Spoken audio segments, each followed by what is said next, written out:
News tonight, stripper poles, smoke bombs, a sewage spill. That's the basis of a discrimination lawsuit filed by a former Malden City employee against the city of Malden and former city administrator Trey Eubanks, who resigned this week. 7 News' Stephanie Borneman is joining us live tonight in the studio. And Stephanie, Malden city leaders say the resignation isn't tied to the lawsuit.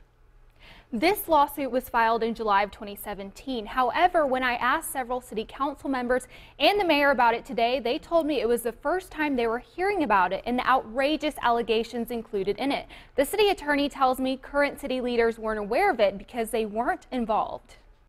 In this 14-page lawsuit, former City of Malden Parks and Grounds Supervisor Stanley Simpson claims he was wrongfully terminated in August of 2015 after more than 4 years with the city. Simpson argues he became the subject of intentional discrimination at the hands of the defendant's agents, former city administrator Raymond Eubanks, who goes by Trey. On Wednesday, Eubanks resigned from his position after more than a decade. I spoke to the mayor, who says that he only learned about this lawsuit on Thursday, but knows that Eubanks' resignation has nothing to do with this. However, he could not say why Eubanks decided to leave the city. According to these documents, there is picture and video evidence of a stripper pole in the office with a sign that offered female employees more money if they used it. A smoke bomb thrown by white employees in the presence of inmates into a bus with 3 African-American employees, and a sewage spill that was washed into a retention pond for drinking water. That July, Eubanks allegedly questioned Simpson about the pictures and videos. Simpson admitted he did help obtain them. Simpson claims he was written up by Eubanks for misusing city property and breaking the chain of command. The lawsuit goes on to state sexual harassment, discrimination, and racial harassment complaints were made about Eubanks' actions towards other city workers. Simpson ultimately brought a charge of discrimination against Eubanks with the Equal Employment Opportunity Commission. He claims that cost him his job because Eubanks terminated him.